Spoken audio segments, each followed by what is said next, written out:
nessa série, vamos dizer assim, vendo capítulo por capítulo, verso por verso da carta de Tito, e vendo como que Deus, na carta de Tito, nos instrui a como organizar a igreja, né?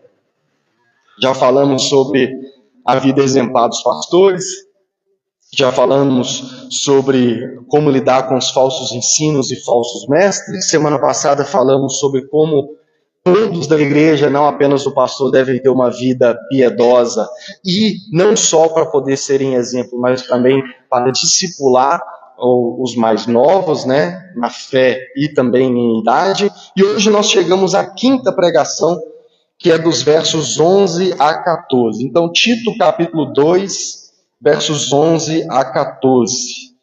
Tito 2, 11 a 14. Diz assim: porque a graça de Deus se manifestou, trazendo salvação a todos. Ela nos educa para que, renegadas a impiedade e as paixões mundanas, vivamos neste mundo de forma sensata, justa e piedosa, aguardando a bendita esperança e a manifestação da glória do nosso grande Deus e Salvador, Jesus Cristo.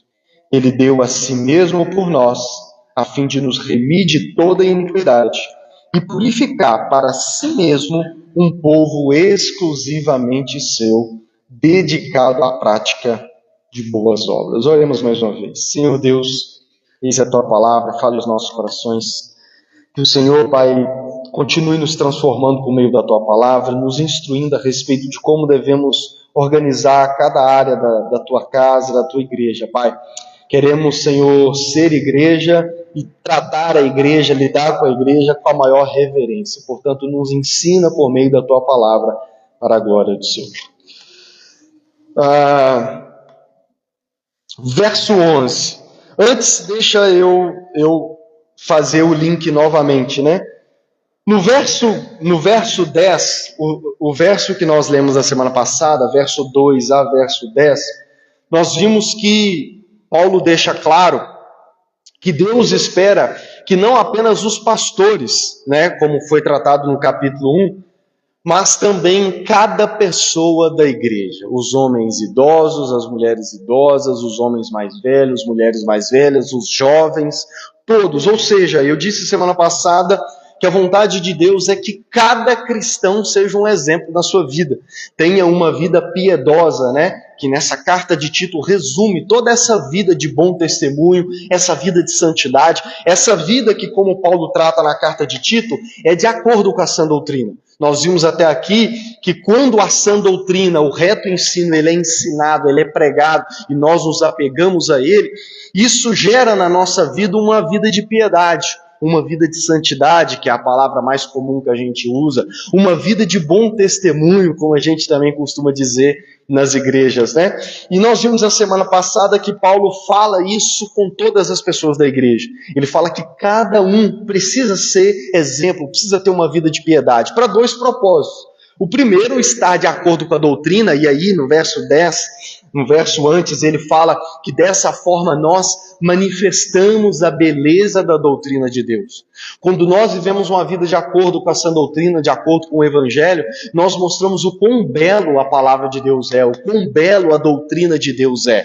E como eu disse, nós mostramos ao mundo e entre nós que não existe nenhuma outra doutrina, nenhuma outra religião que gera uma vida mais bela do que a vida do verdadeiro cristão. Irmãos, é fato, quando você acha um verdadeiro cristão, você encontra uma vida que nenhuma outra religião gera. Nenhuma outra religião consegue, nenhuma outra filosofia consegue gerar o tipo de vida que somente o Evangelho e a sã doutrina gera. E aí o apóstolo Paulo termina dizendo assim: em todas as coisas vocês manifestem a beleza da doutrina de Deus, nosso Salvador. Ele termina dizendo a beleza da doutrina de Deus, nosso Salvador. Eu não enfatizei muito essa parte em que ele termina dizendo nosso Salvador, porque é o link para os versos que nós lemos e vamos ver hoje.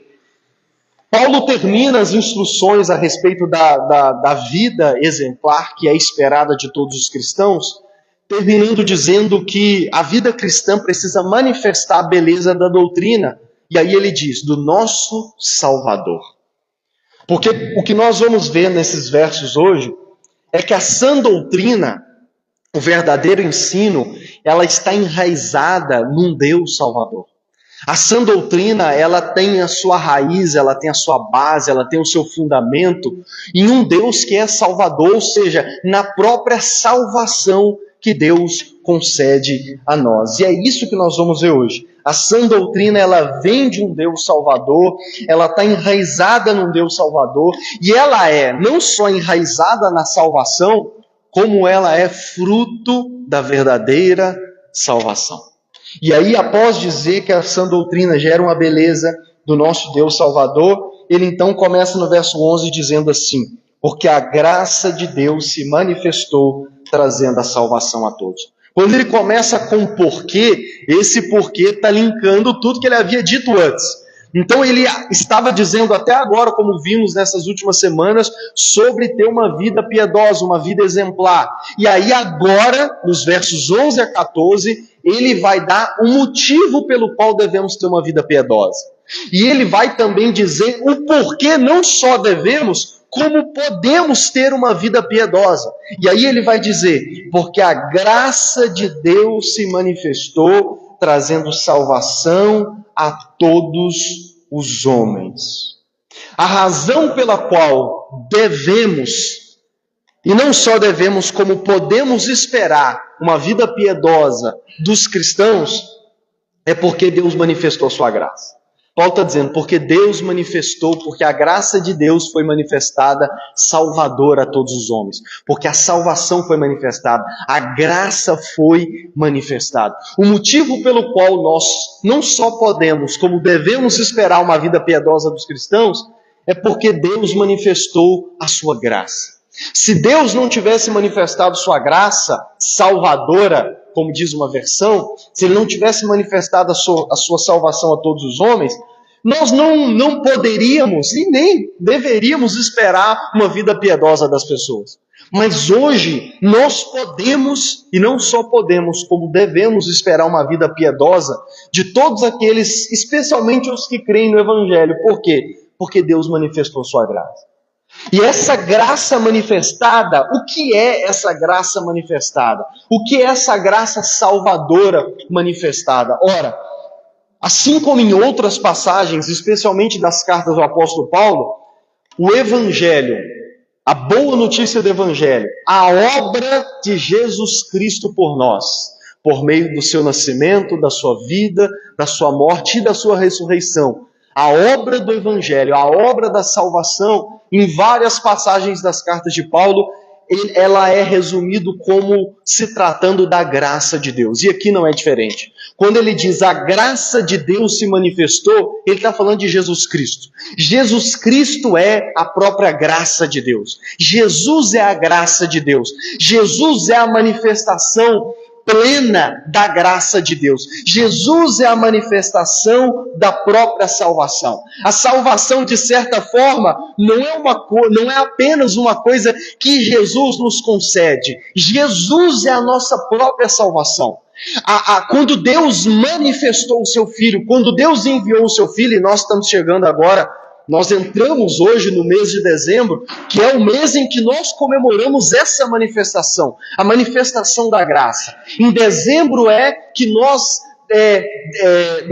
celebramos o envio do Filho de Deus, o nascimento do Filho de Deus, ou seja, o dia em que Deus manifestou a sua graça de forma plena, de forma completa, de forma mais maravilhosa, que é fazendo com que o seu Filho nascesse no nosso mundo aqui. Então, nesse mês de dezembro, nós celebramos isso aqui, a manifestação da graça de Deus, porque Jesus Cristo é a manifestação da graça de Deus. Jesus é a própria graça de Deus. E Paulo está dizendo, porque a graça de Deus se manifestou. O Filho foi enviado. Nós vimos, deixa eu puxar na memória aqui,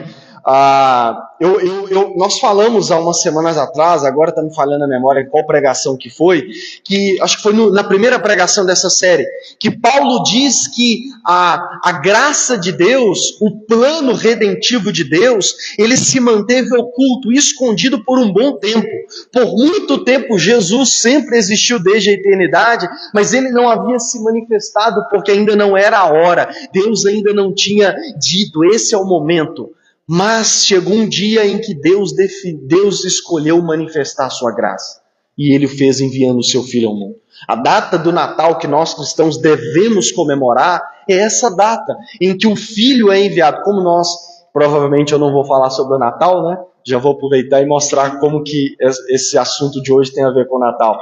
O Natal nós celebramos essa manifestação da graça de Deus. Quando os anjos anunciaram o nascimento de Jesus para pastores lá que estavam pastoreando, Lucas capítulo 2, eles disseram para eles: trago boas notícias de paz e alegria. Hoje em Belém vos nasceu o Salvador, que é Cristo o Senhor. A manifestação da graça de Deus é o envio de Jesus, é o envio de Deus Filho a essa terra para salvar a humanidade. E essa graça, Paulo está dizendo, a graça foi manifestada a todos os homens. Paulo, em Romanos 5, capítulo 5, verso 15, ele diz assim: porque se muitos morreram pela ofensa de um só, que é Adão, muito mais a graça de Deus e o dom pela graça de Deus de um só homem, Jesus Cristo, foram abundantes a muitos. Jesus é a manifestação da graça de Deus. Você quer conhecer a graça de Deus? É conhecer Jesus Cristo. E Paulo está dizendo, porque a graça de Deus se manifestou salvadora a todos os homens. Agora, Lucas, não estou entendendo o que isso tem a ver com piedade. É porque aqui está um diferencial do cristianismo. Talvez, para mim, o maior diferencial do cristianismo de qualquer outra religião. Por que Paulo começa, não é do nada, né? Mas por que Paulo agora vai falar da salvação? Da vinda de Jesus, num contexto em que ele está falando sobre santidade, sobre uma vida piedosa. Meus irmãos, o que eu quero ajudar vocês a entender nesta manhã é porque tudo que Paulo tratou até aqui, até chegar nesse verso 11, tudo que ele veio tratando sobre a vida exemplar que é esperada dos pastores, que é esperada dos idosos, das mulheres, dos homens, dos jovens, Paulo ele agora vai falar da salvação, porque essa piedade, essa vida piedosa, essa vida de santidade, no cristianismo puro e simples e autêntico, ela não é fruto de uma mera moralidade. Você sabe o que é moralidade? Moralidade é vamos dizer, é você viver uma vida moral, uma vida correta, uma vida ética, uma vida certinha, em que você não faz as coisas que é errada e faz as coisas que é certas. No cristianismo, irmãos, o cristianismo não se trata de mera moralidade. Há essa acusação com os evangélicos e com o cristianismo, dizendo, principalmente na nossa geração de hoje, onde não existe verdade, onde cada um tem a sua verdade, onde cada um pode viver do jeito que você quiser, sua cabeça é o seu guia, ame do jeito que você quiser, viva do jeito que você quiser, ninguém tem que te dar ordem, ninguém tem que te mandar, ninguém tem que definir o jeito certo que você tem que viver. Isso aí é pura moralidade. Ou então, quando você vai tentar falar alguma coisa com as pessoas, ela fala, não vem com sermão pro meu lado, não vem com moralidade, não vem querer, me ditar o que eu devo fazer. E o cristianismo, ele é acusado de ser uma religião moralista, onde ela simplesmente quer dizer o que você deve e o que você não deve fazer. Deixa eu dizer para vocês, o que Paulo vai nos mostrar nesses versos é que no cristianismo, a piedade, a santidade não é baseado em mera moralidade. O cristianismo não se trata de um conjunto de regras do que você deve ou que você não deve fazer. As pessoas têm essa imagem da Bíblia. Muitas pessoas veem a Bíblia apenas como um livro que dita o que você deve e o que você não deve fazer. E aí, por consequência, vem a religião evangélica como também aquela religião que simplesmente quer falar com você o que você deve ou o que você não deve fazer. Portanto, quando você vai falar de santidade ou de uma vida piedosa, eles falam, não vem com essa moralidade pro meu lado, não vem querer mandar na minha vida. Paulo, ele vai falar que a raiz e o fundamento de toda a vida piedosa dos cristãos não é mera moralidade. O cristão não deve viver uma vida piedosa e não vive uma vida piedosa porque ele segue uma religião que dá para ele um conjunto de regras do que fazer e do que não fazer. Paulo começa nos dizendo que a raiz, o fundamento, a razão de toda vida piedosa é e deve ser o Evangelho de Jesus. Por isso que ele diz, porque a graça de Deus foi manifestada. Por isso que ele vai trazer, ele vai falar agora nesses versos sobre a graça, sobre a salvação manifestada de Deus. A vida piedosa dos cristãos, ela está fundamentada e baseada no Evangelho. O cristão vive uma vida piedosa e deve viver uma piedosa não por causa de um conjunto de regras, mas porque a graça de Deus foi manifestada. Portanto, para Paulo, a boa notícia do Evangelho é o motivo pelo qual os cristãos vivem e devem viver uma vida piedosa. Nós não vivemos uma vida piedosa, uma vida de santidade, porque a igreja me proíbe de fazer tal coisa. Agora você parou de fazer tal coisa. Fulano, você mudou, né? Antes você fazia tal coisa, agora você não faz mais. É porque você foi para a igreja, é porque virou crente. Quantas pessoas já me perguntaram, você não faz isso porque você é crente, né? Irmãos, nós precisamos entender, é óbvio que talvez tem pessoas que param de fazer ou deixam de fazer algo porque algumas igrejas de fato proíbem, mas não deve ser a vida verdadeira do verdadeiro cristianismo. O verdadeiro cristão, ele vive uma vida piedosa por causa do Evangelho, porque ele compreende e ele crê que a graça de Deus foi manifestada. Para o apóstolo Paulo, o Evangelho, a boa notícia do Evangelho é e deve ser o motivo pelo qual a sua vida é transformada, pelo qual a sua vida tem uma mudança radical quando você se torna cristão. E aqui tem um duplo sentido, né? É por causa do Evangelho que nós esperamos uma vida piedosa, e nós vamos ver aqui que também é por causa do Evangelho que nós podemos ter uma vida piedosa. E por que eu digo isso? Porque, irmãos, principalmente nós cristãos, tá? Nós temos que parar de esperar uma vida piedosa daqueles que não são cristãos. Nós evangélicos somos assim. De um certo sentido é verdade, em que nós queremos que o mundo se amolde aos nossos padrões. A gente quer que as pessoas que não são cristãs vivam de acordo com os nossos padrões, de acordo com a vida. A gente espera que o mundo tenha uma vida piedosa. E aí nós somos até radicais quando a gente vira para os não cristãos, seja em internet, ou seja aqueles que a gente tem contato, em a gente querer policiar o jeito que eles vivem. Você tem que parar de fazer isso, você tem que parar de fazer aquilo, e de certa forma a gente cai frequentemente nesse erro, em que a gente quer pegar o que não é cristão e educar ele, tornar ele de acordo com o que a gente é, ou que a gente deveria ser. E é aqui que a gente se frustra e até erra. Porque deixa eu dizer para você, nós vamos ver nesses versos, que não é impossível que o não cristão tenha uma vida piedosa. Vou repetir de novo. É impossível que o não cristão tenha uma vida piedosa de acordo com a palavra de Deus. Não estou dizendo que o não cristão não faça nada certo. Ele faz. Amém? Tem cristão que faz certinho, que é honesto nos seus negócios, que não mente, que também odeia mentira, e às vezes ele nem é cristão. Mas a vida de acordo com a palavra de Deus, uma vida piedosa, uma vida de santidade, irmãos, eles nunca vão conseguir. Porque a vida piedosa é um fruto do Evangelho. É um fruto da boa notícia do Evangelho. É um fruto da graça de Deus. Uma graça que somente conhece e tem operando na sua vida aqueles que já creram no Evangelho. Então, irmãos, na verdade, nós temos que esperar uma vida piedosa de nós cristãos. Nós precisamos esperar e buscar uma vida piedosa. Mas os não cristãos, o que a gente tem que fazer então, ô pastor? Pregar o Evangelho para eles. É isso que a gente tem que fazer. A gente não tem que tentar. Irmãos, a gente peca muito até quando vai evangelizar. A gente quer evangelizar dando para a pessoa uma lista do que ela tem que parar de fazer e uma outra lista do que ela deve parar de fazer. Isso está errado. O que a gente deve fazer no evangelismo? Pregar o Evangelho. Porque somente a graça de Deus entrando na vida da pessoa é capaz de transformar a vida dela. E às vezes nós queremos transformar a vida dela. E deixa eu dizer, irmãos, nós vamos ver nesses versos, que uma vida piedosa, se você vive uma vida piedosa de santidade, não é nem você mesmo com suas próprias forças, é a graça de Deus operando na sua vida. Se você pode olhar para o seu passado e dizer, eu era um antes e eu sou uma nova pessoa agora, não é porque você decidiu mudar a sua vida, para com isso. Não é você que decidiu mudar a sua vida, é a graça de Deus que entrou na sua vida, invadiu a sua vida e transformou e está transformando ela. Não é nem porque você quis, também tem pessoas dentro da igreja que se enganam dessa forma. Ah não, eu cheguei a um ponto na minha vida que eu falei, eu preciso mudar, e aí eu mudei, fui para a igreja e hoje eu sou uma nova... Não, deixa eu dizer, o que aconteceu foi que você ouviu o evangelho, a graça de Deus te alcançou e aí ela começou a transformar em você.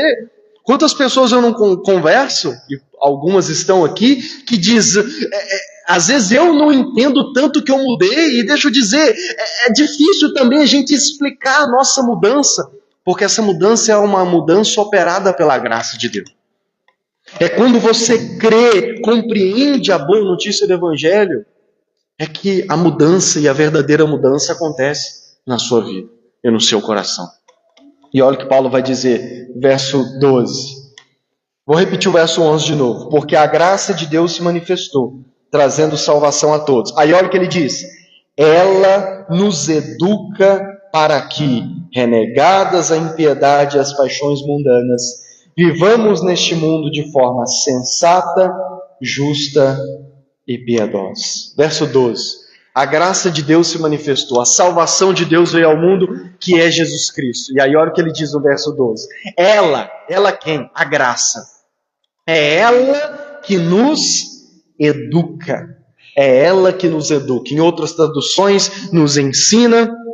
Em outras traduções, dependendo da sua Bíblia, nos instrui. Irmãos, primeira coisa, a graça de Deus, até aqui então, nós já podemos ver que ela não é passiva. A graça de Deus não é passiva. Quando a salvação acontece na vida de alguém, a salvação ela não é passiva. Deixa eu dizer para você, a graça de Deus quando alcança alguém, não é uma graça que simplesmente garante a vida eterna dela.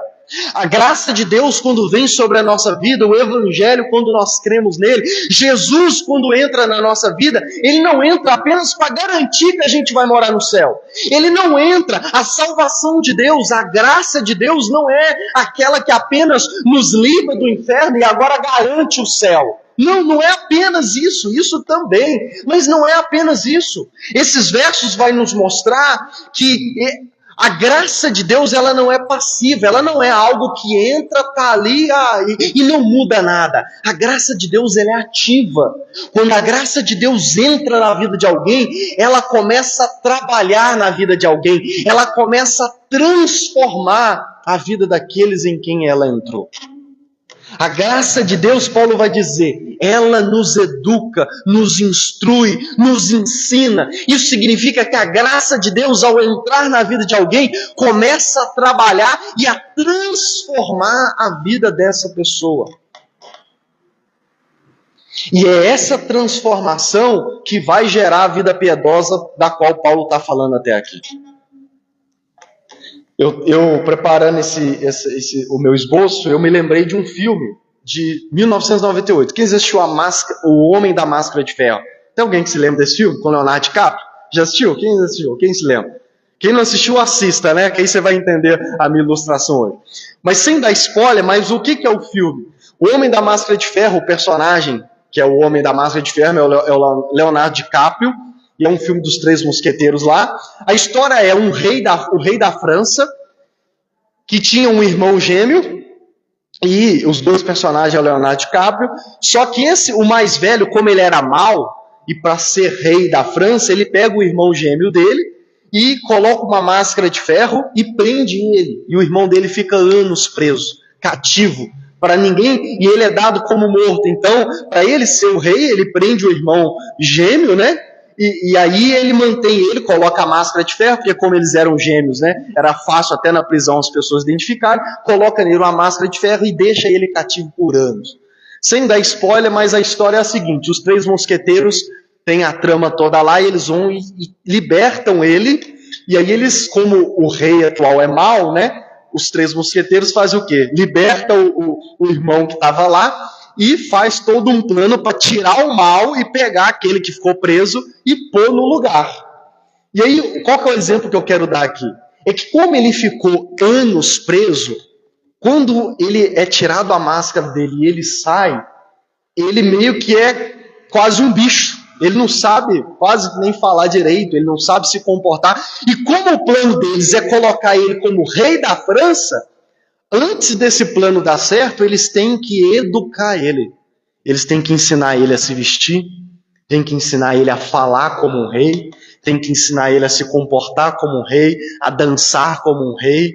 Eles têm que ensinar ele a se tornar um rei para antes de colocar ele no trono. Irmãos, a graça de Deus, ela faz isso.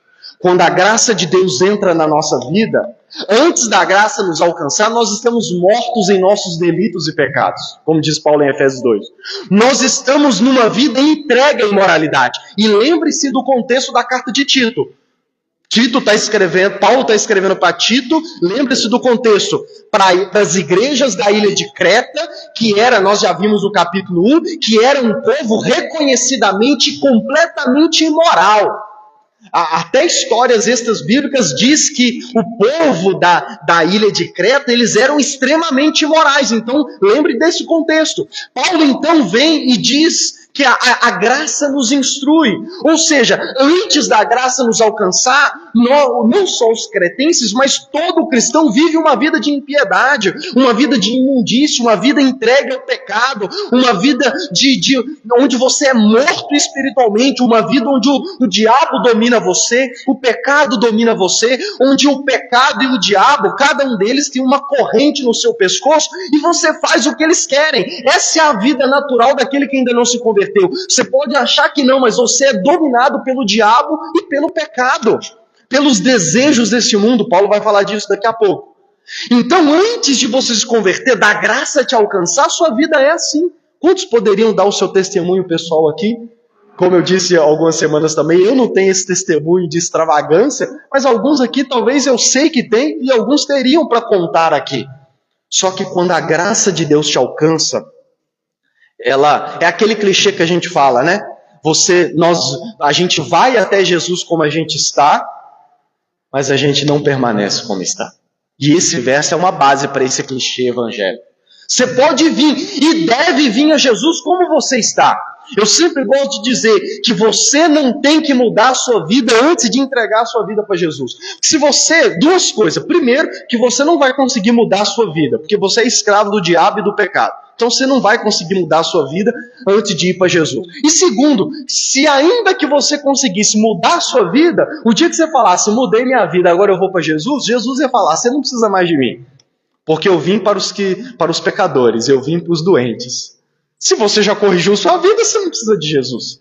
Mas você jamais vai conseguir. Mas qual que é o ponto? Nós devemos vir e ir até Jesus como a gente está. Mas a boa notícia afirmada nesses versos é que nós não vamos permanecer como estamos. Porque a graça, quando entrar, vai começar a nos educar, a nos transformar, a trabalhar em nós. A graça de Deus, ela é ativa.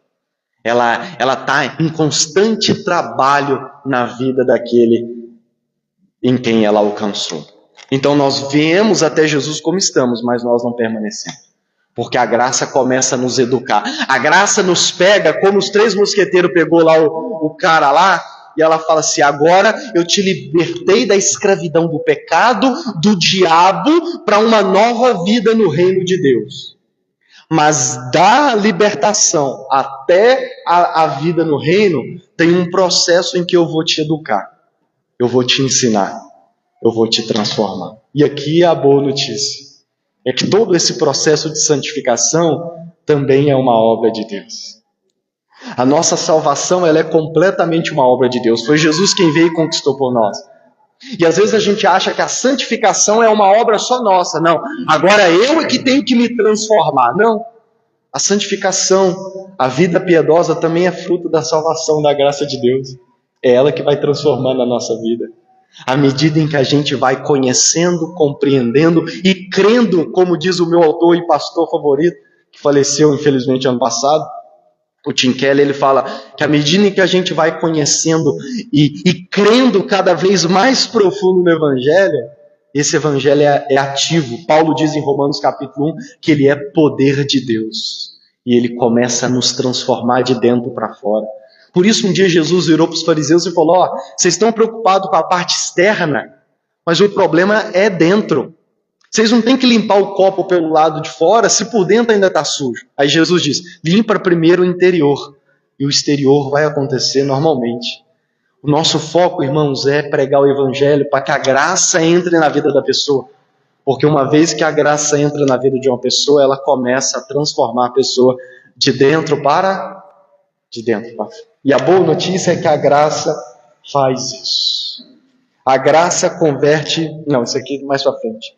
Então vamos lá, olha o que ele diz aí. A graça nos educa para que, renegadas a impiedade e as paixões mundanas, a graça nos ensina, em primeiro lugar, a renegar, a rejeitar a impiedade. O que é impiedade? Impiedade, na Bíblia, é uma palavra que resume não apenas as nossas atitudes pecaminosas, não apenas as nossas ações pecaminosas, mas também um estado de alma, um estado de conduta. Quem são os ímpios na Bíblia? Os ímpios são aqueles em que no seu coração não há temor de Deus. O ímpio é aquele que não apenas comete pecados, atitudes ali, mas ele também no seu coração ele é ímpio, ele não tem reverência por Deus, ele não tem temor de Deus, ele não tem amor por Deus. Porque você pode encontrar pessoas, você sabe disso, talvez até o seu caso, que a gente até confunde isso, né? Tem pessoas que têm um certo temor de Deus, mas elas ainda pecam, elas ainda estão entregues ao pecado.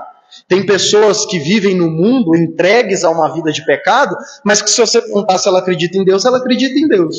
Se você perguntar para ela se ela tem fé em Deus, ela vai bater no peito e falar: eu tenho muita fé em Deus. Então, não falta temor, né? Falta um temor de mudança de vida, mas há uma certa reverência a Deus. O ímpio não, o ímpio é aquele que não está nem aí para Deus, cujo seu coração, ele não está nem aí para Deus e ele nem acha que vai ser punido por Deus. Paulo está dizendo que a graça nos educa e nos instrui, ela nos transforma e nos leva a rejeitar toda uma vida de impiedade. Não apenas a rejeitar pecados, mas também rejeitar esse estado do nosso espírito, da nossa alma, em que nós não estamos nem aí para Deus. A graça converte o nosso coração de uma vida totalmente ímpia, totalmente contrária a Deus, para agora uma vida que se amolda à boa, perfeita e agradável vontade de Deus. É a graça que faz isso. É a graça que regenera o nosso coração. É a graça que transforma você, que mata esse velho homem e torna você uma nova pessoa, um novo homem, e faz você rejeitar essa vida de impiedade e de rebelião a Deus. E leva você a um estado em que você vira para Deus e diz: Senhor, meu maior desejo agora é te obedecer.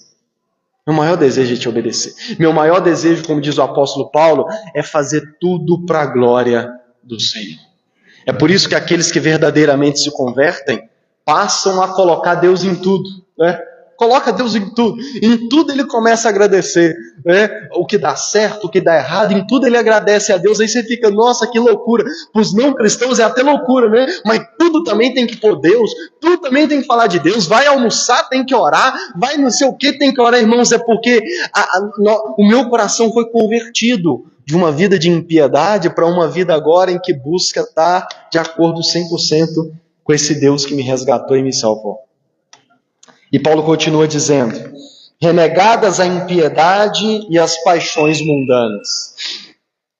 Paixões mundanas aqui é um resumo de todos os pecados possíveis que nós podemos cometer. Em outras passagens da Bíblia, a Bíblia trata como obras da carne. Você já deve ter ouvido essa expressão, obras da carne, ou paixões da carne. Nada mais é do que o que eu estava dizendo aqui. São as paixões que o nosso estado natural pecaminoso deseja. Paulo, em Gálatas capítulo 5, vai nos dar a lista de alguns exemplos dessas obras da carne.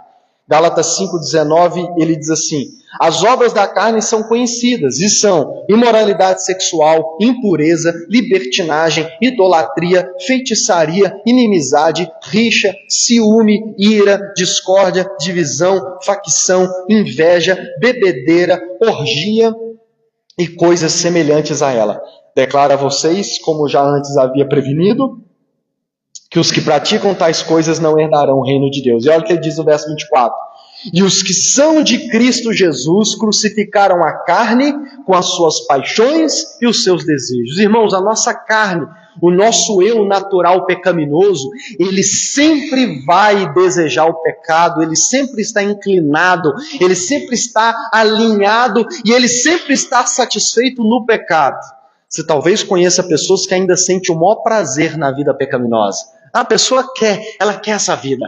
Eu estou satisfeito com a vida que eu tenho, eu encontro prazer. O prazer dela são os desejos pecaminosos. E ai de você falar alguma coisa. Tanto que para ela é motivo de felicidade.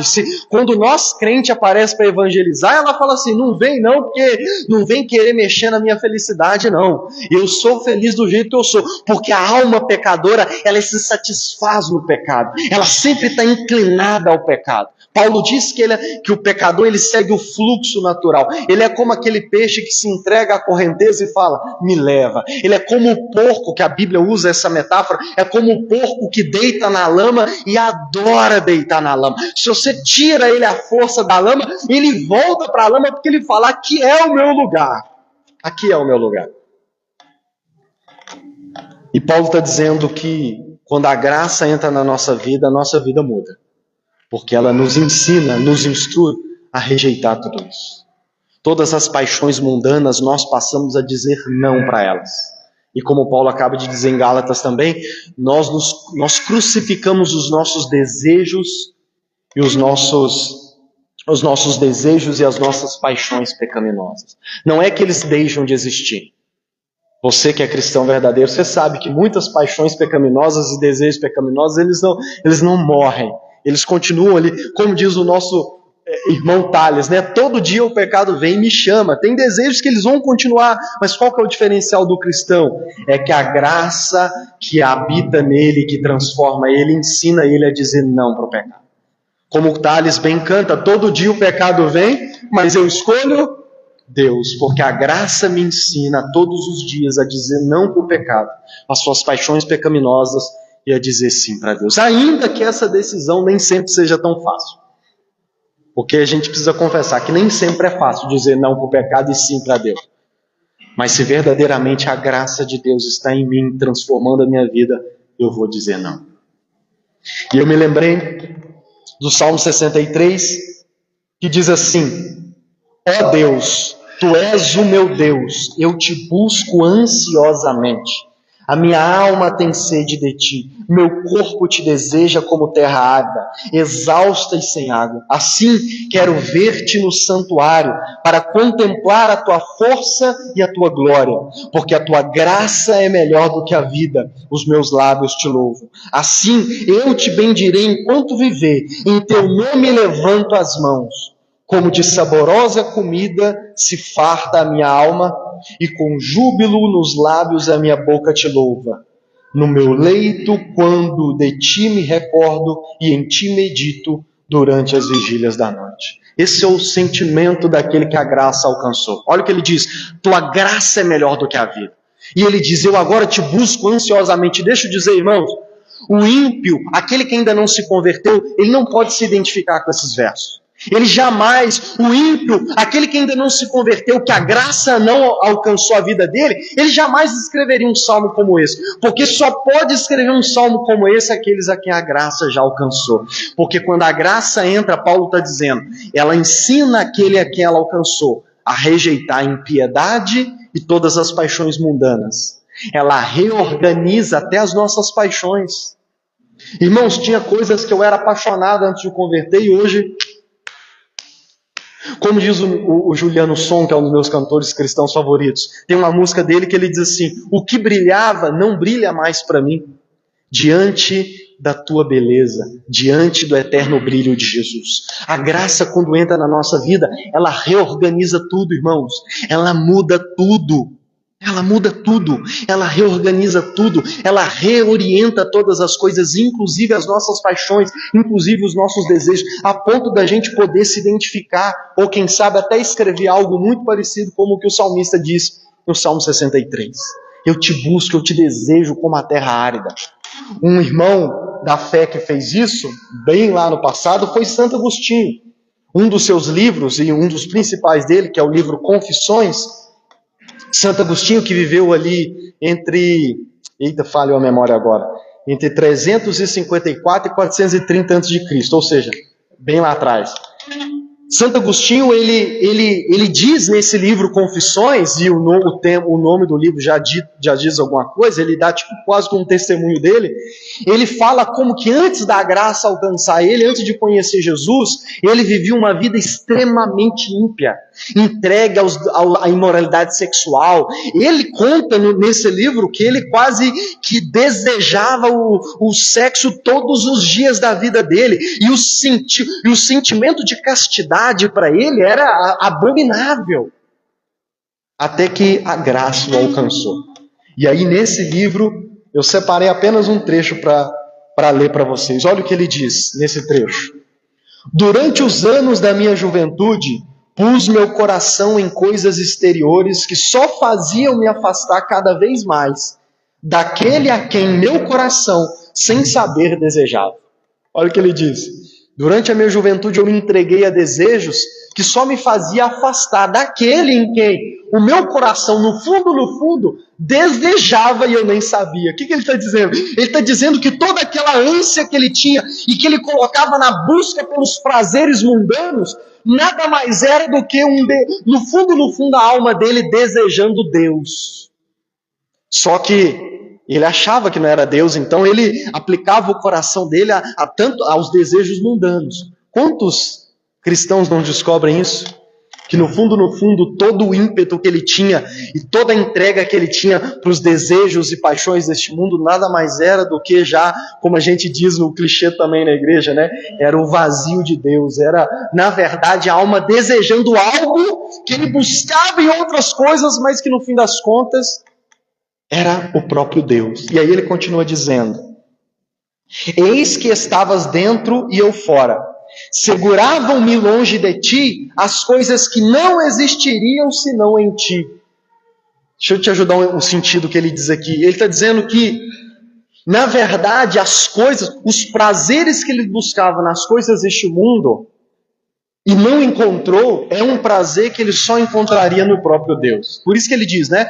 Segurava longe de ti aquilo que eu achava que poderia encontrar, mas que eu só encontrei em ti. E aí ele diz, olha o que ele diz: exalaste teu perfume e eu respirei. Agora suspiro por ti, anseio por ti.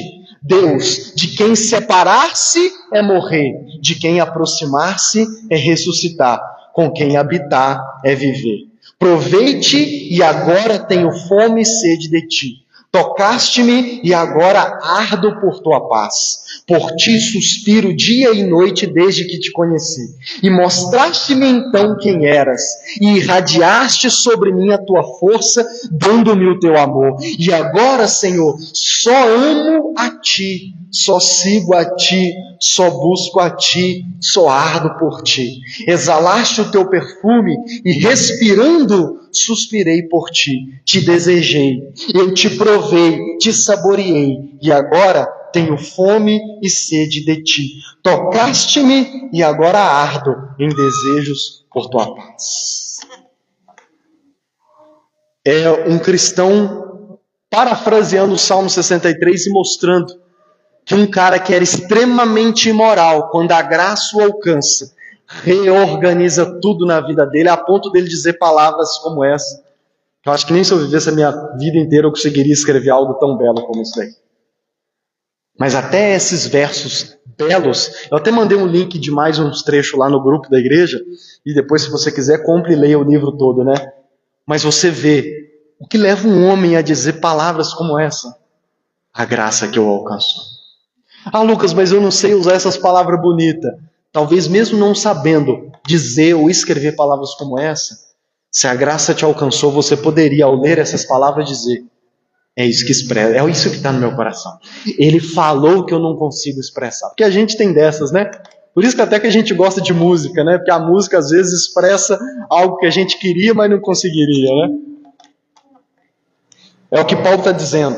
A graça nos ensina a rejeitar uma vida de impiedade e as paixões mundanas. E aí ele diz, para que vivamos neste mundo de forma sensata, justa e piedosa. Sem focar na palavra, mas é as 3 palavras que Paulo veio repetindo, se você se lembra. Sensatez, justiça e piedade. É as palavras que ele disse que o pastor precisa ser, que os mais velhos precisam ser, que os jovens precisam ser, e agora ele está dizendo. Percebe que é o mesmo assunto.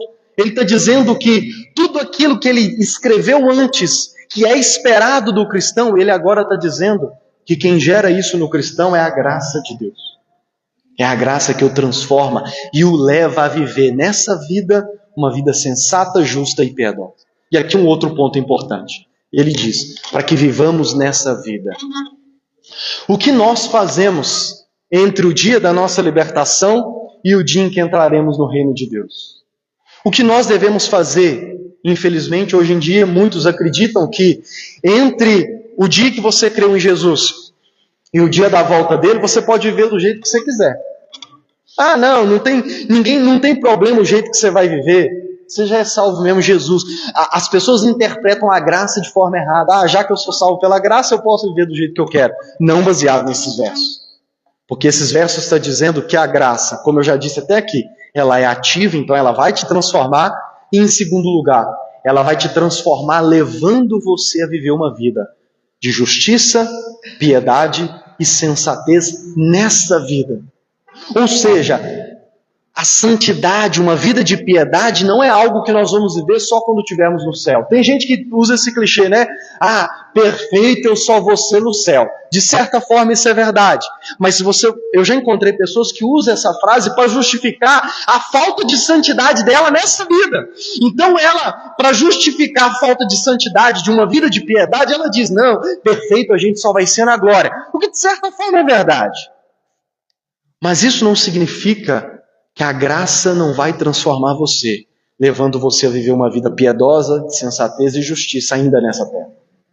É isso que John Wesley, fundador da Igreja Metodista Wesleyana, acreditava.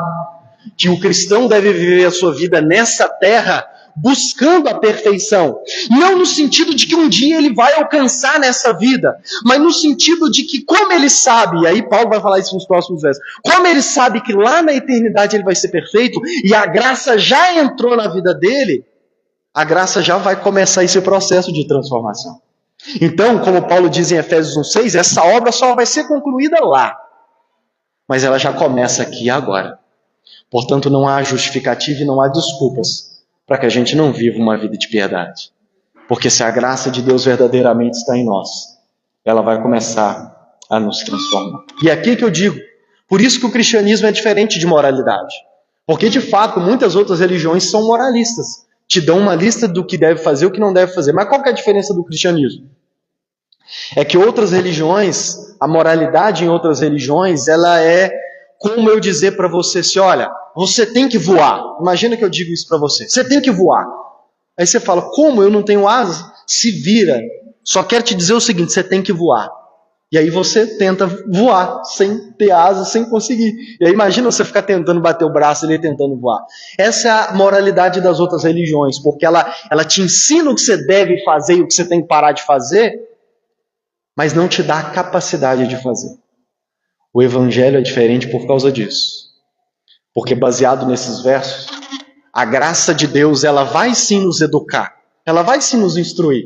Ela vai sim nos ensinar a rejeitar toda impiedade e injustiça. Mas do outro lado, a graça de Deus, ela vai te prover o que você precisa para dizer não. A graça de Deus, ela também te manda voar, como a moralidade. Mas qual que é a diferença, Lucas? É que a graça de Deus te manda voar e te dá as asas que você precisa para poder voar. A graça, ela é ativa. Ela te instrui, ela te diz o que deve ou não fazer, mas não deixa você lá tentando sozinho. Ela entra em você e ela coloca em você, de dentro para fora, o poder para fazer. Por isso que o cristão poderia dizer que Como Paulo diz, né? Não sou eu, mas é a graça de Deus em mim. Eu nem sei como que eu mudei tanto. A explicação é a graça de Deus que está agindo na sua vida. Paulo diz mais no verso 13, misericórdia. Estou na metade dos versos aqui e já falei quase uma hora. Paulo diz, vou ter que ser breve de novo, né? Paulo diz no verso 13, aguardando a bendita esperança e a manifestação da glória do nosso grande Deus e Salvador, Jesus Cristo. Deixa eu pontuar aqui. Paulo diz, a graça nos educa a rejeitar a impiedade e a injustiça, as paixões do mundo, para viver uma vida piedosa, sensata e justa nesta terra, enquanto aguardamos o retorno de Jesus. Olha o raciocínio do apóstolo Paulo. O cristão, ele é alguém que vive com um olho no passado e o outro olho no futuro. Um olho no passado e um olho no futuro. O que eu quero dizer com isso? Um olho do cristão está no passado. Onde que é o passado? Na obra, na graça manifestada de Deus em Cristo Jesus. Nós vivemos no ano 2024 depois de Cristo. Então nós vivemos a nossa vida em 2024 com um olho olhando para trás. Olhando para trás e sabendo que a graça foi manifestada, que Jesus esteve nessa terra, que Ele cumpriu a sua promessa de salvação, que Ele conquistou a nossa salvação. O próximo verso ele vai falar disso. Mas Paulo diz, mas o outro olho nosso é olhando para o futuro. Para quê? Para a volta de Jesus, para a segunda vinda dele. O cristão é aquele que vive essa vida olhando para frente e esperando a volta de Jesus. Ano que vem eu vou pregar em 1 Tessalonicenses, nós vamos falar muito sobre a volta de Jesus. Paulo diz que o cristão ele olha e vive a sua vida aqui, baseado no futuro, na volta de Jesus. Ou seja, se eu sou cristão, creio no Evangelho, de que Ele morreu para me libertar da escravidão, para que um dia eu possa viver no reino dele, Paulo diz, olhando para esse futuro, nessa expectativa. Lembra que a primeira pregação, o tema foi na esperança da vida eterna? Eu disse que Paulo vivia cada detalhe da sua vida na esperança da vida eterna. Se eu creio num Jesus que prometeu não só me libertar do pecado, mas um dia voltar e cumprir a promessa de João 14, onde ele diz, eu vou preparar-vos um lugar, e quando eu vos preparar, eu voltarei e os levarei para onde eu estiver, vocês estejais comigo. Lembra disso? Ano que vem também vou pregar nesse texto. Paulo diz, se eu creio nessa promessa de que Ele vai cumprir essa promessa, isso muda a minha maneira de viver hoje. Todos aqueles que creem na volta de Jesus, irmãos, eles mudam sua maneira de viver o aqui e o agora. É impossível dizer que de fato eu creio na volta de Jesus e continuar vivendo do mesmo jeito.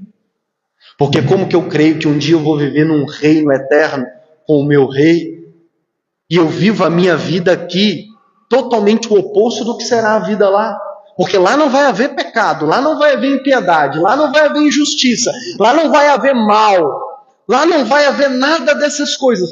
Como então eu posso dizer que eu creio nessa vida lá, da forma como Deus diz que ela será, e o aqui agora eu vivo o extremo oposto? Então, se de fato eu creio nessa vida lá, eu já busco começar a vivê-la aqui.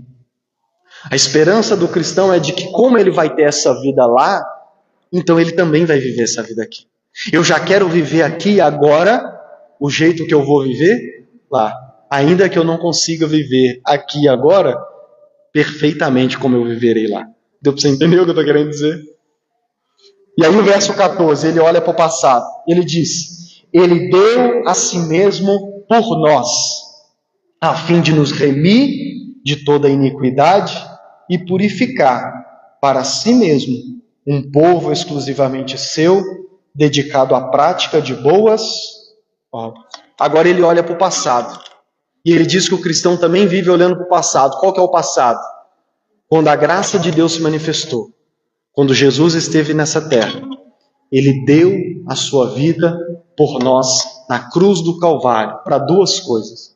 Nos redimir, ou seja, nos libertar, nos resgatar. É como os 3 mosqueteiros que foram lá na prisão resgatar o homem da máscara de ferro. Eles foram lá.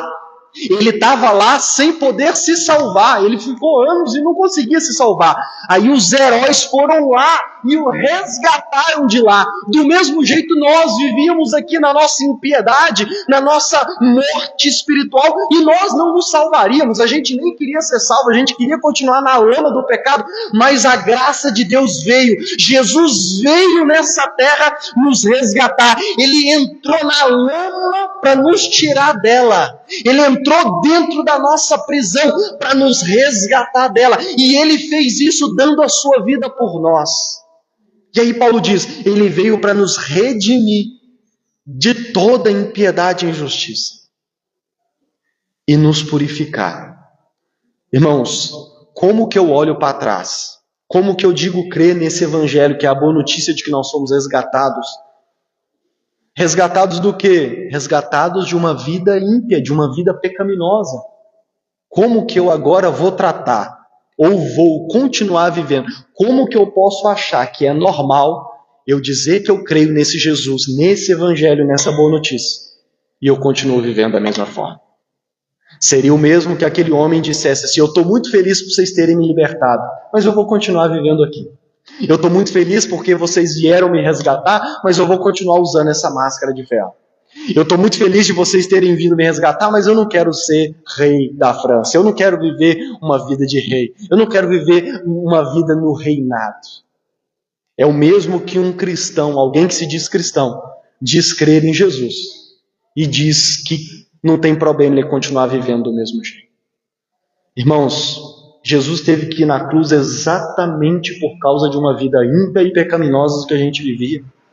Como que eu agora digo que ele me resgatou e que eu creio que ele veio me resgatar, e eu faço o raciocínio de que é normal eu continuar vivendo do mesmo jeito? Por isso Paulo olha também para trás e ele diz, foi para isso que ele nos redimiu, e ele diz, e nos purificou. A graça de Deus sempre vai nos purificar. E o que é purificar? É você filtrar. Na sua casa tem filtro de barro, filtro de vela, você bota a água lá e o filtro faz o quê? Ele vai purificando a água. A graça de Deus nos purifica. Ela vai trabalhando em nós para ir nos limpando, nos purificando. Para quê?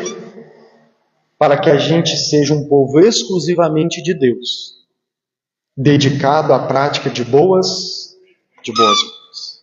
É para isso que Deus nos salvou também. Para que vivamos uma vida totalmente diferente, piedosa, sensata, justa, para praticar boas obras, para fazer o bem. Não só viver uma vida piedosa, que é uma vida boa, como também praticar o bem. Encher a nossa vida de boas obras. Por isso que cristão que não faz boas obras também está estragado. Porque ele também nos resgatou para viver uma vida de boas obras, uma vida piedosa, onde toda a nossa vida não só é transformada, como ela também vai afetar os outros através das boas obras. Por isso que a coisa mais linda do mundo é você achar um crente verdadeiro. Porque ali você vai ver uma vida bela, ainda que não perfeita, e uma vida que não só é bela, mas também ela, vamos dizer assim, ela flui em direção aos outros através da prática de boas obras. Nós não somos os salvadores do mundo, mas temos uma vida transformada pelo Salvador. Nós jamais conseguiríamos mudar o mundo. Aquele clichê evangélico de que vamos mudar o mundo é falso, irmão. A gente não vai conseguir mudar o mundo. Porque o mundo nem quer ser mudado. Mas enquanto estivermos nessa terra, com a graça trabalhando em nós, ela também vai usar a nossa vida para nem que seja diminuir consideravelmente toda a desgraça do mundo. Irmãos, o mundo só não é pior porque os cristãos ainda estão aqui. Porque se os cristãos não estivessem no mundo, o mundo seria 1 milhão de vezes pior do que ele é. E essa é a vontade de Deus para a nossa vida. Fique de pé e vamos orar. 4 aplicações dessa palavra. Em primeiro lugar, a boa notícia contida nesses versos é que a graça de Deus, o Evangelho de Jesus, tem poder para transformar as pessoas. Ou seja, a graça de Deus ela é tão poderosa que não existe vida que Ele não possa transformar. Ele transforma assassino em pessoas que fazem o bem para o próximo. Ele transforma prostitutas em mulheres, em grandes esposas mãe de família, donas de casa e tudo mais. A graça de Deus transforma e não existe vida que ela não possa transformar. Essa é uma boa notícia para nós. Eu estava ouvindo um podcast de um ateu que cresceu na igreja e se tornou ateu. E ele diz, uma das coisas que eu admiro nos crentes na igreja é que você pode chegar lá e falar, eu matei 40 pessoas, mas eu creio agora nesse Jesus e eu quero mudar de vida. E ele disse assim, dentro da igreja, a partir daquele momento que a pessoa diz isso, nunca mais eles vão tratar ele como bandido, como assassino. Porque nós sabemos, de certa forma, que não tem pessoa que a graça de Deus não possa transformar. Em segundo lugar, não existe conversão verdadeira onde a gente não tem os frutos dessa mudança. É incoerente dizer que a graça já te alcançou se a gente não consegue ver os frutos do trabalho dessa graça na sua vida. Então é uma incoerência. E o verdadeiro encontro com a graça vai transformar a sua vida. Se você ou as pessoas ao seu redor não notam essa transformação na sua vida, você precisa se arrepender e clamar pelo encontro com a graça de Deus. Lucas, eu ainda não consigo ver mudança na minha vida mesmo vindo na igreja. Então é momento de se arrepender e clamar para que a graça de Deus transforme a sua vida. Não se engane, se não há frutos de transformação na sua vida, não se engane achando que você já se converteu. Pelo contrário, dobre os seus joelhos e ainda que em lágrimas, clame ao Senhor pela salvação dele, para que ele possa transformar a sua vida. E em último e não menos importante, possamos ser uma igreja que prega essa graça, porque somente ela transforma a pessoa. Se nós não pregarmos essa mensagem, as pessoas não serão verdadeiramente transformadas na nossa igreja. E tudo que a gente vai criar aqui são apenas pessoas moralistas, que mais cedo ou mais tarde a gente vê isso muito. Vão voltar a ser o que eram antes, se não pior. Ou, no mínimo, vão continuar na igreja, mas dando mau testemunho e blasfemando e tornando o nome do Senhor motivo de chacota. Vamos orar para que o Senhor nos alcance. Senhor, nosso Deus, nosso Pai. Deus, diante da Tua palavra, Pai, nós primeiramente queremos pedir ao Senhor perdão mais uma vez. Perdão porque temos visto, Pai, na carta de Tito, a vida que o Senhor espera de nós. E especialmente nesta manhã nós vimos que essa é uma vida que o Senhor espera de nós, não como alguém que nos manda voar e não nos dá asas para voar. Não como um carrasco, um tirano, ou um Deus moralista que simplesmente nos dá uma regra de como devemos viver e como não podemos viver, Pai. Mas nós vimos nessa manhã que toda a vida piedosa que o Senhor espera de nós, por sermos cristãos, por cremos em Ti, é a Tua graça que o Senhor manifestou, que o Senhor enviou a este mundo, que transforma a nossa vida e gera ela em nós. Portanto, nós te pedimos perdão por todas as vezes que vivemos não de acordo com essa transformação. Te pedimos perdão por todas as vezes que não reconhecemos nossas falhas, nossos erros. Te pedimos perdão, Senhor, pelas vezes em que não de alguma forma atrapalhamos a graça de Deus de transformar a nossa vida, ou não nos permitimos ser transformados por ela. Nos perdoe. Aqueles que talvez, Senhor, nesta manhã duramente reconhecem que ainda não se converteram de fato, que a Tua graça alcance o coração deles, para que a Tua graça possa transformá-los verdadeiramente e possa mudar verdadeiramente o coração deles. Que possamos ser uma igreja que prega esse evangelho da graça transformadora, que é o poder do Senhor para a transformação de todo aquele que nela crê. Que possamos nesse púlpito, Senhor, independente de quem aqui esteja, pregar esse evangelho, porque somente essa graça para verdadeiramente transformar as pessoas. E que comece conosco, membros da igreja, e que também alcance cada um dos que entrarem por essa porta. Que não só os que entrarem aqui, mas que também venhamos ser cristãos, que não saem por este bairro ou por essa cidade dando regras do que fazer e não fazer para as pessoas, mas que possamos ser cristãos que compartilham e anunciam o evangelho dessa graça que tem transformado a nossa vida e que tem poder de transformar todos aqueles que são próximos a nós e que nós encontramos por aí. Que possamos ser portadores dessa maravilhosa notícia, dessa graça transformadora. É o que nós te pedimos em nome de Jesus. Amém. Obrigado, Senhor, por este culto, por essa manhã.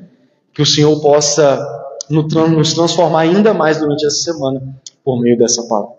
Que o amor de Deus, nosso Pai, a graça de nosso Senhor Jesus Cristo e a doce comunhão do Santo Espírito de Deus sejam com todos vocês Ide-vos em paz, que o Senhor vos acompanhe e essa graça cada vez mais transforme a sua vida. Deus abençoe.